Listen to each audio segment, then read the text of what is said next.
If you search for how to increase testosterone naturally, you'll see the same recycled advice. Supplements, pills, powders, and miracle stacks promising hormonal optimization. And that's exactly why so many men are skeptical. Depending on a product to fix your hormones feels fundamentally wrong. And science agrees. Testosterone is not something you manufacture in a capsule. It's a biological signal your body produces in response to very specific internal conditions. When those conditions are wrong, no supplement overrides them. In this video, I'm breaking down the science-based way to increase testosterone without dependence.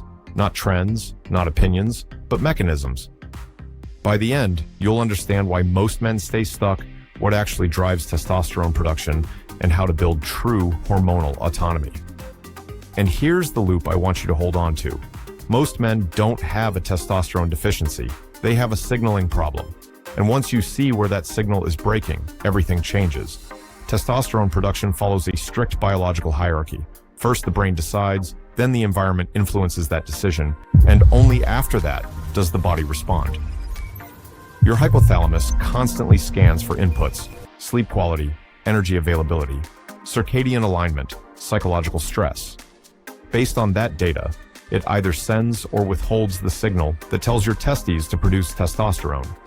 This is why testosterone isn't just a muscle hormone, it's a status signal. When the brain perceives safety, recovery, and surplus, testosterone rises. When it perceives threat, chaos, sleep deprivation, or chronic stress, testosterone drops. This explains why two men can follow the same diet and training plan, yet have completely different hormone profiles. One is aligned with his biology. The other unknowingly sends danger signals every single day. Before asking how to boost testosterone, the real question is simple. What signals are you sending your brain that tell it growth is not a priority? The first and most underestimated driver of natural testosterone is sleep. Not just duration, but quality, timing, and consistency. Testosterone is primarily produced during deep sleep, especially in the early part of the night, when circadian signaling is strongest. Late nights, artificial light exposure, irregular schedules, and mental overstimulation fragment this process. And the data is clear. Sleeping 5 to 6 hours per night for just 1 week can reduce testosterone levels by up to 15%. That's not aging, that's lifestyle-induced suppression.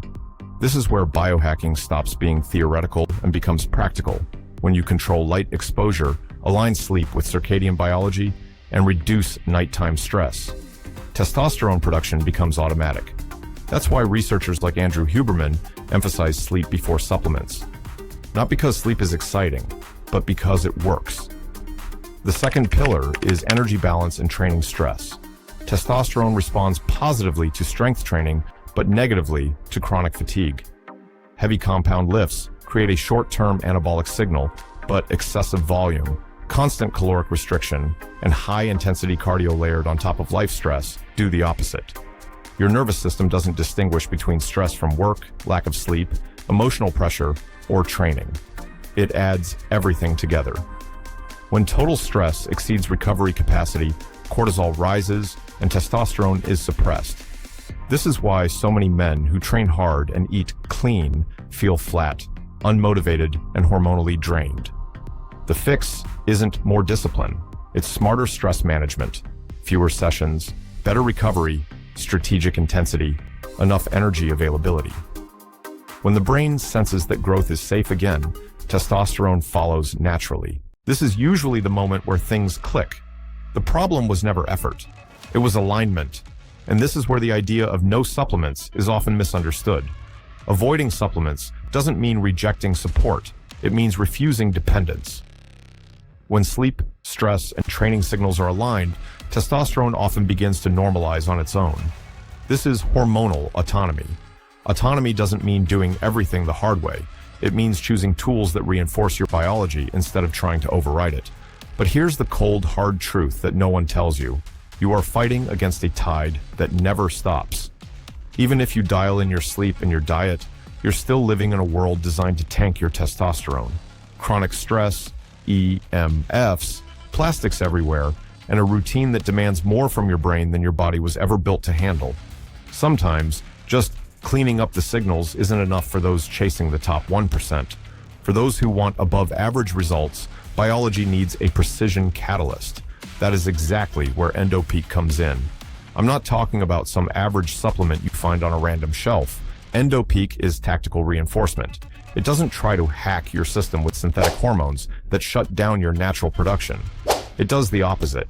It removes the chemical resistance that the modern world forces upon your system. Think of it as a force multiplier. If you're sending the right signals through training and recovery, EndoPeak ensures those signals reach your cells with 100% intensity. It doesn't create testosterone out of thin air. It unlocks the potential that stress and the environment are stealing from you right now. The question isn't whether you need support. The question is, how much longer are you going to play this game with the emergency brake on? If you've already mastered the lifestyle foundations but refuse to leave your performance to chance, EndoPeak is your competitive edge. It's for the man who has the basics down and is now hunting for absolute mastery. The official link with the original formula and guaranteed stock is right below in the description and the pinned comment. This isn't just about buying a product, it's about finalizing the biological alignment we've been discussing. Click now and ensure your biology works for you, not against you. The mistake most men make is reversing the order. They chase supplements before fixing sleep. They add compounds before reducing stress. They try to force hormones instead of earning the signal, and that's why nothing sticks. As researchers like Peter Attia and Jeff Nippard consistently point out, hormonal optimization is context-dependent. When supplements are used to compensate for bad sleep and chronic stress, they fail. When they're used to support a system already sending the right signals, they amplify results. That's why the order matters more than the product. Fix sleep first. Fix stress second. Train intelligently. Only then does optional support actually work instead of masking deeper problems. At the end of the day, testosterone isn't something you chase. It's something you earn by sending the right biological signals consistently. When your brain perceives safety, recovery, and surplus, it invests in anabolic hormones. When it perceives threat and exhaustion, it doesn't. That rule never changes. Master your signals and your hormones follow. Ignore them and nothing else matters. Before you go, I'm curious. Which signal do you think is hurting most men today? Sleep, stress, or training volume? Drop it in the comments. And if you want to go deeper, watch the next video where I break down the exact sleep protocol elite athletes use to protect testosterone long term.